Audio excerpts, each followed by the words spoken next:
किसी भी विद्यालय में दो प्रकार के विद्यार्थी होते हैं। एक विद्यार्थी जो हर बार कोई ना कोई पढ़ता है और वो चीजें उसको याद हो जाती है और कक्षा में पहले स्थान पर आता है और अच्छे नंबरों से पास हो जाता है। दूसरा विद्यार्थी जो पढ़ने की कोशिश करना है, याद करने की कोशिश करता है, लेकिन वो कमजोर रह जाता है। ऐसे ही विद्यार्थी जिन्होंने कक्षा 10 तक पढ़ाई की और कक्षा 10वीं में मात्र 48% के साथ में उन्होंने कक्षा 10वीं उत्तीर्ण की। और आज दर्शकों आपको मैं बताना चाहूंगा कि गवर्नमेंट सिविल कॉलेज में असिस्टेंट प्रोफेसर के पद पर वो विद्यार्थी है। नमस्कार, आप देख रहे हैं the public voice. Assistant professor exam 2020 में पूरे राजस्थान में 56 नंबर रैंक प्राप्त करने वाले मारी सिंह जी गुर्जर मेरे साथ मौजूद है। नमस्कार। Thank you sir, thank you so much कि आप बैठा हूँ और आपके जो भी क्वेश्चन है उसके आंसर सही से देने की कोशिश करूंगा। जैसा कि आप असिस्टेंट प्रोफेसर के पद पर है, तो ये कैसे बनते हैं, क्या इसकी प्रक्रिया होती है और क्या क्या पढ़ाई करनी पड़ती है? सबसे पहले तो आपको ग्रेजुएशन करना पड़ता है किसी भी सब्जेक्ट में, आर्ट्स, कॉमर्स और साइंस। उसके बाद में आपको मास्टर्स करना पड़ता है, एमकॉम या एमएससी और एमए। उसके बाद में आपको मिनिमम 55% लाने होते हैं और 5% को रिलैक्सेशन भी है, अलग अलग क्राइटेरिया उसके हिसाब से। और उसके बाद में फिर आपको यूजीसी नेट या पीएचडी करना पड़ता है, दोनों में से कोई भी एलिजिबिलिटी क्राइटेरिया। नेट का एग्जाम पास करने के बाद आप क्वालिफाई हो जाते हो एग्जाम को देने के लिए। फिर आपकी ऐसे जो विभिन्न वर्षों में वैकेंसी निकाली जाती है, फिर एग्जाम में एग्जाम देना पड़ता है। एक 200 नंबर का पेपर होता है। उसके बाद में फिर आपका एक 24 नंबर का इंटरव्यू होता है। तो एक एग्जाम क्लियर करने के बाद और इंटरव्यू देने के बाद ओवरऑल फिर आपकी परफॉर्मेंस देख के फिर आपकी रैंक आती है और फिर आप असिस्टेंट प्रोफेसर बन सकते हैं। ऐसा तो नहीं कि आप ग्रेजुएशन में जो विषय है और उसी विषय से अपन नेट का एग्जाम दे सके या पोस्ट ग्रेजुएशन भी उसमें होनी चाहिए, ऐसी कोई बाध्यता तो नहीं? हाँ, बाध्यता है। एमकॉम में जो आपने सब्जेक्ट लिया मास्टर डिग्री में, उसी सब्जेक्ट में आपको नेट देना पड़ता है। उसके अलावा आप दूसरे सब्जेक्ट में नेट नहीं दे सकते, क्योंकि इसमें नेट देने के लिए पहले क्राइटेरिया है कि एमकॉम में 55% होने चाहिए। जिस दिन रिजल्ट आया तो आपके क्या विचार था और क्या घर का माहौल था, और आपने रिजल्ट कहाँ देखा? दोस्तों के साथ बैठे थे या अकेले कहीं बैठे थे? नहीं, मैं घर पे ही था। मेरी मम्मी घर पे ही थी उस समय और काफी डर लग रहा था, क्योंकि पता नहीं पड़ता कि मतलब आपका इंटरव्यू कैसा गया है। और तो उसके अकॉर्डिंग मुझे भी था कि हाँ हो भी सकता है और नहीं भी हो सकता। तो मैं मम्मी के साथ ही मैंने रिजल्ट देखा था और जिस दिन रिजल्ट आया तो मेरी रैंक आई 56, तो वो माहौल कुछ अलग सा ही था। मुझे यकीन नहीं हो पा रहा था कि ये मतलब वास्तविकता है कि नहीं। बट फाइनली जब मेरी रैंक मेरी आई, मुझे बहुत खुशी हुई। तो इसमें तो सभी का बहुत बड़ा योगदान रहा है, स्पेशली मेरे पेरेंट्स, मेरे भैया भाभी, सिस्टर्स और भांजा भांजी जो भी हैं, पूरा परिवार का काफी ज्यादा योगदान रहा है। मेरे गुरुजनों का काफी रहा है और लाइब्रेरी का भी बहुत ज्यादा सहयोग रहा। और खासकर मेरे जो दोस्त स्टार्टिंग से जो मेरी जर्नी में रहे, उनका काफी ज्यादा योगदान और मतलब बहुत ज्यादा उन्होंने मोटिवेट किया हर जगह। और थोड़ा बहुत हार्ड वर्किंग का नतीजा था कि हमेशा से मैं एक कचरे की चाल जैसे पढ़ने वाला विद्यार्थी रहा हूँ धीरे धीरे करके। तो फाइनली जब सिलेक्शन हुआ तो बहुत खुशी हुई। तो आप उस नजरिए को कैसे देखते हैं कि विद्यार्थी को तैयारी करने के लिए घर से बाहर दूर बड़ी मेगा सिटी में जाना चाहिए या घर पढ़ना चाहिए, लाइब्रेरी में पढ़ना चाहिए? उस बारे में आप क्या बताना चाहोगे? ये पर्टिकुलर एक स्टूडेंट पर डिपेंड करता है कि वो बाहर जाना चाहता है कि नहीं चाहता। जैसे मैं बाहर नहीं गया था एग्जाम की तैयारी के दौरान, मैं घर पे ही था। और लाइब्रेरी का ऐसा है कि मेरा ये मानना है, हो सकता है मैं गलत हूँ, कि जब पढ़ाई स्टार्ट करते हो तो आपको लाइब्रेरी ज्वाइन करनी चाहिए, ताकि उसका एनवायरमेंट काफी पॉजिटिव मिलता है और आपको ये लगता है कि जब पास वाला पढ़ रहा तो मैं भी पढ़ सकता हूँ। और जब आप कंफर्टेबल हो जाओ तो आप घर पे भी पढ़ सकते हो, लेकिन स्टार्टिंग में आपको लाइब्रेरी ज्वाइन करना कंपलसरी तो नहीं, लेकिन अगर तुम चाहो तो तुम करोगे तो तुम्हारे अच्छा बेटर रिजल्ट मिलेगा। अब जैसा कि देखा और आपसे जाना कि कक्षा 10वीं में महज आपके 48% ही थे, उस वक्त आपके क्या दिमाग में था कि मुझे एक सरकारी नौकरी चाहिए या मुझे आगे जाके क्या बनना है क्या नहीं बनना है? जैसे स्कूल में सर पूछते हैं कि बड़े होकर क्या बनोगे, सभी हाथ ऊपर खड़ा करके कोई डॉक्टर कहता है, कोई इंजीनियर कहता है। उस वक्त आपके दिमाग में क्या था और क्या जवाब था, और आज क्या है? पहली बात तो मुझे कभी किसी ने पूछा नहीं कि क्या बनना है क्योंकि मेरे परसेंटेज इतने कम थे। तो लेकिन ये था कि हाँ, मुझमें ये था कि थोड़ा अब मैंने नया कॉमर्स लिया था, तो सर जी, सर कन्हैया जी, सर मुबारक जी, सर हमेशा से मेरे टीम में पिलर्स रहे सक्सेस में। तो उनका काफी मोटिवेशन रहा। और जब मैंने कॉमर्स ली तो सर जी, सर कन्हैया जी विवेकानंद स्कूल में थे, तो उन्होंने काफी मोटिवेट किया कि जब मतलब 10वीं का मैथ्स और साइंस में अगर कम मार्क्स है तो अब नया सब्जेक्ट आएंगे तो उसका कोई इतना डायरेक्ट कनेक्शन नहीं है। तो फिर मुझे लगा कि अब यहाँ से नई फ्रेश स्टार्ट की जा सकती है। तो उसके बाद फिर मैंने अपने लाइफ में धीरे धीरे आगे बढ़ता रहा और आज फाइनली इस पद पर हूँ। स्कूली शिक्षा तो आपने यही पिंजवाड़ा से ली है, उसके बाद आगे की शिक्षा कहाँ से प्राप्त की? आगे की शिक्षा मैंने सिविल कॉलेज से पीजी किया है और यूजी किया है, और मैंने पीजी बीएन कॉलेज उदयपुर से किया है, दोनों ही मेरे कॉरेस्पॉन्डेंस में किया। और मैं 2011 में से की कोचिंग करने अहमदाबाद चला गया था, तो वहाँ से मैं 4 साल अहमदाबाद में सिस्टर के यहाँ पर। अहमदाबाद गए हो। अगर ये देखें कि कोई और असिस्टेंट प्रोफेसर की तैयारी करना चाहे या वो चाहे कि मैं भी कॉलेज में जाऊँ और बच्चों को पढ़ाऊँ और इतनी कम उम्र में आप असिस्टेंट प्रोफेसर बने हो, तो उसको स्कूल से बाद से ही क्या निर्णय लेने चाहिए और किस प्रकार का अपना जो सोचने की क्षमता है या जो सर्कल है जो वो कैसे तैयार करना चाहिए कि किनके साथ रहे, कैसी सोच बनाए, किस प्रकार तैयारी करें? ये संगत का असर तो हमेशा से ही रहता है, क्योंकि मेरा मानना है, पर ऐसा जरूरी नहीं है कि आप 24 घंटे सीरियस ही हो। आपको अपने लाइफ में थोड़ी बहुत हंसी मजाक या कुछ स्पोर्ट्स अगर आप खेल रहे हो तो कोई प्रॉब्लम नहीं है, लेकिन ये है कि आपको एक सब्जेक्ट डिसाइड करना पड़ेगा कि भाई मुझे इस सब्जेक्ट को अपनी कमांड बनानी है, तो उसके लिए आपको हमेशा से बेसिक्स किताब उठानी पड़ेगी और बेसिक्स किताब से आप अच्छा कर सकते हैं, क्योंकि असिस्टेंट प्रोफेसर में सारा रोल एक सब्जेक्ट का है। अगर आपका सब्जेक्ट स्ट्रॉन्ग है कि 75% 97% दिखते हैं, तो फिर आप असिस्टेंट प्रोफेसर बन सकते हैं। लगभग कितना खर्चा आ जाता है अगर कोई मिडिल क्लास विद्यार्थी है या बहुत ही उसकी स्थिति इस प्रकार की है, तो क्या क्या ऐसी स्कॉलरशिप्स के भी ऑप्शन है या किस प्रकार तैयारी की जाए और कितना लगभग खर्च आ सकता है असिस्टेंट प्रोफेसर की तैयारी करने से? देखो, ये तो डिपेंड करता है कि स्टूडेंट अगर वो बाहर जाके कोचिंग करना चाहेगा तो फिर वहाँ जाने का रहना, वहाँ का कोचिंग फीस ज्यादा होती है। लेकिन अगर आप वो घर पे रह के पढ़ाई करना चाहेगा तो मात्र कुछ बुक्स उसको कॉलेज लाइव अपने बुक स्टॉल से लेनी है और एग्जाम फॉर्म फीस भी ज्यादा नहीं है, और वो कम से कम मतलब मिनिमम अमाउंट में भी वो कर सकता है। इतना कोई ज्यादा असिस्टेंट प्रोफेसर बनने के लिए पैसा खर्च करने की जरूरत नहीं है। आपके घर में शुरू से जो आपको देखो लंबे समय तक आपने तैयारी की है और ये एक इस प्रकार की भर्ती है, इस प्रकार का पद था जिसके लिए आपको लंबा समय देना पड़ा, वो धैर्य कैसे रखा और किस प्रकार आपके परिवार ने आपका साथ दिया उस वक्त? मेरी फैमिली का तो हमेशा से बहुत ज्यादा सपोर्ट रहा है, बहुत ज्यादा। तो उसका तो मैं ये कहूंगा कि उन्होंने कभी मुझे प्रेशर आने ही नहीं दिया कि तुझे इस साल जॉब लेनी है, नेक्स्ट साल जॉब लेनी है। उन्होंने तब भी कहा कि जब भी हमेशा कहा है कि तेरी इच्छा हो जब तक पढ़, और बाकी मतलब धैर्य बनाना तो फिर आपके पास दूसरा ऑप्शन ही नहीं है। मतलब एक बार अगर आप सोचो तो इसके अलावा आपके पास कोई ऑप्शन ही है। अगर आप हड़बड़ाहट में हो जाओगे तो फिर आप अपना मौका ढूंढो। No doubt ups and down तो आते रहता है लाइफ में, मेरे भी बहुत ज्यादा है, मुझे पर्सनली पता है, मेरे दोस्तों को पता है, लेकिन हमारे पास कोई ऑप्शन नहीं है धैर्य बनाए रखने के अलावा। तो मुझे मानना है कि धैर्य तो बनाना आपके लिए मस्त है। बिल्कुल, धैर्य तो बहुत जरूरी है। जैसा कि आप पढ़ने में कमजोर थे ही थे, अगर 48% की बात करें उस वक्त, पढ़ने में कमजोर होने के बाद आपने पढ़ाने की प्रक्रिया सुनी, मैंने जैसा आपके बारे में पढ़ा सुना जाना कि आपने बच्चों को ट्यूशन भी पढ़ाया है, कुछ स्कूल में भी पढ़ाने गए और कॉलेज में भी अप्लाई किया है कि मैं पढ़ाने जाऊं, वो कहाँ से आपके मन में आया और उस पढ़ाने का आपको इस असिस्टेंट प्रोफेसर बनने के लिए या आपके जीवन में उसका क्या क्या फायदे हुए? एक्चुअली देखो, पढ़ाने का मेरे कोई बचपन से इरादा नहीं था, लेकिन जब मैं अहमदाबाद था तो अहमदाबाद में मैंने मेरे सिस्टर के घर पे ही मैंने मेरी भांजा बच्चे को पढ़ाना स्टार्ट किया। तो उन्हीं के आसपास के कुछ सर्कल्स के फ्रेंड्स आने लगे, तो मुझे लगा कि ये टीचिंग मुझे लोग अप्रिशिएट कर रहे हैं इस चीज के लिए, और मुझे भी इंटरेस्ट आने लगा। तो मैं पिंजवाड़ा अहमदाबाद छोड़ के जो पिंजवाड़ा आया, तो पिंजवाड़ा भी मैंने बच्चों को पढ़ाना स्टार्ट किया। तो मुझे लगा कि पॉजिटिव रिजल्ट आने लगा है और मुझे इस फील्ड में काफी ज्यादा मजा आने लगा है।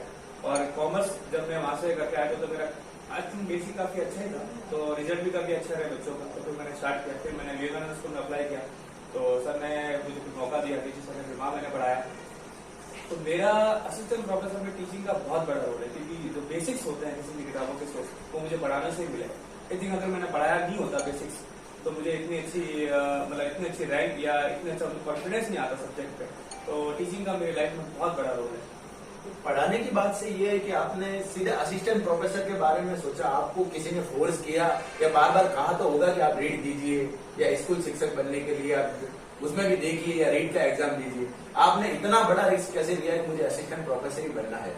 ये तो स्वाभाविक सा एक क्वेश्चन है। जब मैंने रीट का एग्जाम दिया था, जब मेरी बीएड थी, तो बहुत से लोगों ने कहा था कि रीट का एग्जाम मुझे देना चाहिए था क्योंकि इसमें वैकेंसी ज्यादा है। लेकिन मेरा ये मानना अगर मैंने एग्जाम दिया भी होता तो भी मेरा नहीं होता, क्योंकि मेरा सब्जेक्ट कॉमर्स काफी स्ट्रॉन्ग है, ना कि मेरा एसएसटी स्ट्रॉन्ग है। क्योंकि मैं एसएसटी से एलिजिबल होता तो मेरा सामाजिक विज्ञान इतना स्ट्रॉन्ग नहीं है। तो मैंने सोचा कि सीट पे ना जाकर सब्जेक्ट पे जाया जाए। ये मुझे पता था कि असिस्टेंट प्रोफेसर में सीटें का भी कम है, लेकिन मुझे थोड़ा विश्वास था कि मेरा सब्जेक्ट अच्छा है। तो अगर मैं पॉजिटिव मतलब डायरेक्शन में अगर मेहनत करूंगा और ईश्वर का अगर आशीर्वाद रहा तो मैं जरूर इसमें सफलता हासिल कर सकता हूँ।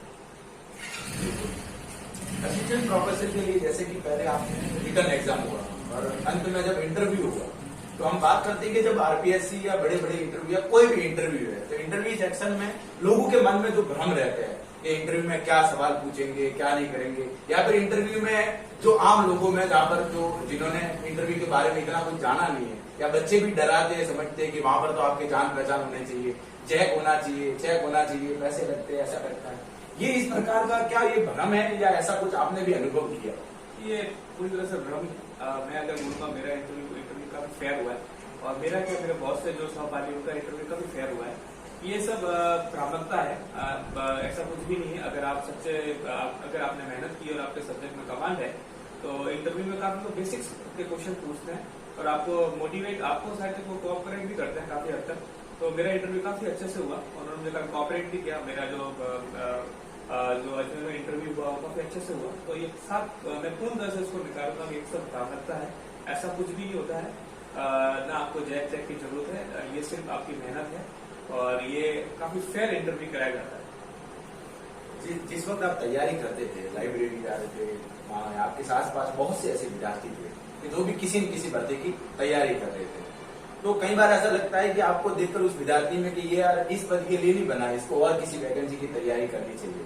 लेकिन वो एक डर एक बच्चे की मानसिकता रहती है, एक बार छोटी बड़ी कोई भी सरकारी नौकरी मिल जाए, तो क्या आप ऐसी मानसिकता वाला इंसान सफल हो सकता है कि एक बार कोई भी नौकरी मिल जाए, या फिर एक निश्चित टारगेट बनाकर उस पर तैयारी की जाए? निश्चित टारगेट तो अवश्य होना चाहिए। मेरा ये मानना है, हाँ, ये इसके स्वाभाविक डर है कि छोटी एक बार जॉब मिल जाए। तो अगर मेरा ये मानना है, अगर वो कुछ चीजें हाइड रखता है ताकि उसको कोई प्रेशर ना मिले एक्सटर्नल मतलब बाहरी लोगों से, तो उसमें सफलता मिल सकती है उसको। और ये उसका निर्णय है कि अगर वो चाहता है कि मेरे को छोटी मोटी नौकरी मिल जाए, तो उसका मानना भी काफी गलत नहीं है, काफी हद तक सही है। लेकिन अगर निश्चित गोल होगा, तो मैं मानता हूँ थोड़ा समय लगेगा, लेकिन अवश्य आपको सफलता मिलेगी। आपकी तरह सफल बनने के लिए विद्यार्थी को स्कूल जीवन में कैसे पढ़ना चाहिए और किन किन बातों का ध्यान रखना चाहिए? देखो, अगर मेरा तो मानूं तो मैंने स्कूल टाइम पर एक सीरियस स्टूडेंट नहीं था 10th स्टैंडर्ड तक, बट ये मेरी गलती थी, मैं मानता हूँ, उसका एक्सेप्ट करता हूँ। बस मेरा ये मानना है कि आपको स्कूल टाइम पे ज्यादा प्रेशर अपने आप पर नहीं रखना है। आपको स्कूल टाइम में जो एक तो प्रॉपर आपको डेली स्कूल जाना है, हो सकता है आप कभी कभार छुट्टी हो, उसका अगर प्रॉपर आपको होमवर्क करना है, आपको स्कूल की जो एक्टिविटीज है उसमें पार्टिसिपेट करना अगर आप चाहो तो, और मतलब डिसिप्लिन में रहोगे ज्यादा इंपॉर्टेंट रिजल्ट आएगी। ना कि है कि आप अगर 10 घंटे या 8 घंटे पढ़ेगा तो आपको समय मिलेगा ही नहीं, लेकिन अगर आप अपने आपको रूटीन में रखो या डिसिप्लिन में रखो तो निश्चित आपको सफलता मिलेगी। और जब आप 11th-12th में आ जाओ, तब आप अपनी सीरियसनेस को बढ़ा दो, क्योंकि वहां से आपका करियर का एक मोड नया स्टार्ट हो जाता है। जैसा कि बच्चे तैयारी करते हैं, कहीं वैकेंसी है, ऐसा नहीं कि पहली बार में कोई किस्मती हो या फिर ऐसा संजोग बन जाए कि कोई विद्यार्थी पहले ही भर्ती में पहले तैयारी की हो, उसको जॉब मिल जाए। कई बार वो फेल होता है, बार फेल होता है, कई बार उस फेलियर से, उस डर से और उस वक्त जो लोगों के ताने, अपना दबाव जो अपने ऊपर बना रहता है, उससे कैसे आपने दूर हो पाए, या फिर कोई ऐसा विद्यार्थी है जो इसमें फंसा हुआ है या जो फेलियर को देख रहा है, वो कैसे उससे निकल पाए वापस? ये काफी महत्वपूर्ण क्वेश्चन है। आज की डेट में फेलियर का सामना करना बहुत टफ। मैं ये कह सकता हूँ कि आज की डेट में मुझे कहना काफी आसान है कि हाँ आप ऐसा करो वैसा करो, लेकिन जब उस परिस्थिति में होते हैं तो उस सब चीजें विपरीत होती है। लेकिन मेरा ये मानना है, मैंने एनालिसिस किया है कि मैंने भी काफी एग्जाम में फेलियर देखा, मैंने सीए में भी फेलियर देखा है, असिस्टेंट प्रोफेसर फेलियर देने की गवर्नमेंट एग्जाम मैंने जैसे वीडियो में भी फेलियर देखा है, कम संगठन में भी मैंने फेलियर देखा है, बहुत सारे एग्जाम में मैंने फेलियर का सामना किया है। बट आपको थोड़ा रिलैक्स रहना पड़ेगा उस समय, और आप उसमें सबसे ज्यादा अगर योगदान रहेगा तो आपके साथ में जो आपके दो मित्र हैं, जो आपकी काबिलियत को समझते हैं। क्योंकि जब इंसान टूटता है तो उसको अपनी काबिलियत पर डाउट होता है कि मैं ये कर सकता हूँ कि नहीं कर सकता, लेकिन जब उसके मित्र या उसके जो सहपाठी है जो उसको सपोर्ट करते हैं, उसकी फैमिली, उसका बहुत बड़ा योगदान रहता है। तो जैसे मेरे साथ भी हुआ, जब मैंने भी फेलियर देखा है तो काफी ज्यादा मुझे मेरे दोस्तों ने सपोर्ट किया कि तू कर सकता है, मेरी फैमिली ने काफी सपोर्ट किया है। और बाकी अगर मेरे ये मानना एक सिंपल सा है कि अगर आप इग्नोर करोगे जो आपको प्रेशराइज कर रहे हैं, तो आप ज्यादा पॉजिटिव फील करोगे, ना कि उनके बारे में सुनोगे। क्योंकि एक ना एक दिन जब रिजल्ट आ जाएगा तो वही जो आपको कह रहे थे कि आपसे नहीं हो पाएगा, ये तो मुश्किल है, वही आपको बाद में लगे कांग्रेचुलेशन कहते हैं। एक ऐसा विद्यार्थी जिसने लगभग कभी तैयारी नहीं की है और वो सोचे कि मुझे सरकारी नौकरी चाहिए या मुझे तैयारी करनी चाहिए, तो वो बेसिक पॉइंट क्या रहेगा कि उसको पढ़कर या ये स्टेप रहेंगे, इस प्रकार से आप तैयारी कर सकते हैं। शुरुआत कैसे की जाए गवर्नमेंट जॉब की नौकरी लेने के लिए तैयारी करने की? सबसे पहले तो मेरे मानना है कि माइंड उसको अपना प्रेशराइज नहीं रखना है कि लेकिन 20 साल में जॉब चाहिए, 20 साल में जॉब चाहिए। जॉब का समय कोई फिक्स नहीं है, कब वैकेंसी निकलेगी, कब उसका फाइनल डेट आएगा, इसमें समय लग सकता है। बट मेरा ये मानना है कि जैसे उसको अगर कॉम्पिटिशन एग्जाम की तैयारी करनी है तो कम से कम उसको रीजनिंग, मैथ्स, इंग्लिश, हिंदी, ये कुछ बेसिक्स चीजें हैं पार्ट, वो उसको करने पड़ेंगे। और अगर वो स्पेसिफिक जॉब में जाना चाहता है, जैसे असिस्टेंट प्रोफेसर है, जेई नहीं है, तो उसमें उसको उसका सब्जेक्ट या जो भी उसमें पढ़ाई की उसको स्टॉप करना पड़ेगा। बट मेरा ये मानना है सबसे पहले तो उसको अपने आप में प्रेशर नहीं क्रिएट करना है, और आराम से अगर वो चाहे तो अपना घर पे भी स्टार्ट कर सकता है। लेकिन अगर मेरा ये मानना है अगर वो लाइब्रेरी जाए तो उसको आसपास का पॉजिटिव माहौल मिलेगा, जो उसके सीनियर्स है तो वो उससे उनकी एडवाइस ले सकता है कि मैं क्या कमी है मेरी, मैं क्या अच्छा कर सकता हूँ। सबसे पहले ये मानना है कि उसको 1-2 महीने सिर्फ लाइब्रेरी में आकर पढ़ना है, ज्यादा अपने आपको प्रेशराइज नहीं करना कि 8-10 घंटे पढ़ने, 12 घंटे पढ़ने, 14 घंटे पढ़ने। सिर्फ वहां आकर उसको बैठना, उस लाइब्रेरी से फैमिलियर होना है। और इस मामले में हमारी जो लाइब्रेरी थी ज्ञानशाला, जो उनके जो ऑनर है मनोज भैया सोनू भैया, उनका काफी बड़ा योगदान है। वो काफी पॉजिटिव फील कराते हैं जब आप पढ़ने आते हो, और मतलब काफी अच्छे इंसान है, मतलब दोनों के काफी आप मोटिवेट भी करते हैं। जैसे मैं हम जब लाइब्रेरी जाते थे तो हमको पहले लगता था कि यार होगा या नहीं होगा, तो वो हमेशा कहते थे कि हो जाएगा, और आज भी वो अपने को पॉजिटिव कराते हैं। तो ज्ञानशाला लाइब्रेरी का बहुत बड़ा योगदान है। वैसे मैंने तेजस्वी लाइब्रेरी भी ज्वाइन की थी जब मैं स्टार्टिंग की थी, लेकिन जब मेरी अंतिम सफलता है वो ज्ञानशाला लाइब्रेरी में ही मिली मुझे। तो लाइब्रेरी चाहे कोई भी हो, सभी का इम्पोर्टेंट रोल होता है, लेकिन ज्ञानशाला लाइब्रेरी तो मैं क्या बोलूँ, एक परिवार है हमारा। उस वक्त जब लाइब्रेरी में आप पढ़ते थे तो आपका क्या समय रहता था, रात में, दिन में, और उस वक्त वो कौन कौन से साथी थे जिनसे आप पढ़े और कुछ सवाल जवाब डिस्कस किए, आपने उनसे पूछे, उन्होंने आपसे पूछे? साथी तो बहुत सारे हैं, अगर मैं नाम लेना चाहूँगा तो काफी लंबी लिस्ट होती है। तो दिन में तो पूरी लाइब्रेरी साथ में रखते थे, तो हम आज साथ 1 घंटा डिस्कशन का रखा था कि भाई ये पढ़ना है, ये टॉपिक क्या है, कौन से क्वेश्चन आ रहे हैं। तो बहुत ज्यादा मोटिवेशन और हेल्पफुल रहा है साथियों का मेरे साथ। वो कौन सी किताबें जो शुरुआत में वो तैयारी करे उनको पढ़ना चाहिए? अब ये तो अगर मैं इस क्वेश्चन का आंसर अगर मेरे सब्जेक्ट में दूंगा तो कॉमर्स के लिए तो 11th-12 की बेसिक्स बुक्स अगर वो पढ़ेगा तो सबसे अच्छा है। और उसके बाद में 11th-12 की बेसिक्स मतलब उसको इकोनॉमिक्स, अकाउंट्स भी हो, तीनों ही पढ़नी चाहिए। और बाद में कॉलेज में धीरे धीरे वो अपना जब उसका बेसिक बुक्स काफी अच्छी हो जाए तो अपना लेवल बढ़ा सकता है। लेकिन सबसे पहले उसको अगर कॉमर्स की तैयारी करनी है, अगर फर्स्ट ग्रेड की या संगणक की या जूनियर अकाउंटेंट की, असिस्टेंट प्रोफेसर की, तो कम से कम उसको एटलीस्ट 11th-12 की बुक्स काफी अच्छे से होनी चाहिए। बिल्कुल, आपके साथ चर्चा करके बहुत अच्छा लगा। अंत में एक सवाल कि आप ये असिस्टेंट प्रोफेसर की जो आपने नौकरी ली है, जो जॉब लिया है, ये आप किन को डेडिकेट करना चाहोगे? ये जॉब तो वैसे मैं सबसे पहले तो मेरे पापा को डेडिकेट होना चाहूंगा कि मेरे लिए ये जॉब मेरे पापा के लिए गिफ्ट था। और उसके बाद मेरी मम्मी को, उन्होंने क्योंकि मेरे बहुत ज्यादा सपोर्ट किया, हर स्टेज में मेरी माँ का बहुत ज्यादा योगदान रहा है। और उसके बाद में मेरे गुरुजनों का, और जो मेरे स्टार्ट से 11th की कॉमर्स से जो साथ में जो है सुरेश सर, जंगारी सर, कुमारी सर, उसके बाद मेरे सहपाठी और मेरे बचपन के या 11th-12 के जो दोस्त, काफी घनिष्ठ मित्र, उनका और लाइब्रेरी का काफी योगदान रहा है। और अंत में ये कहूंगा कि ईश्वर का आशीर्वाद आपके साथ होना अवश्य जरूरी है, और ईश्वर की कृपा रही कि मैंने इस सफलता में, इस एग्जाम में सफलता हासिल की। जैसा कि आपने देखा कि हमने जो चर्चा की महावीर जी के साथ में, उनमें यही सारी बातें जानकर यही लगा कि बहुत सी असफलताएं इनको मिली इस सफलता के लिए, उनसे इन्होंने हिम्मत नहीं हारी और आज इस पद पर यहाँ तक पहुंचे।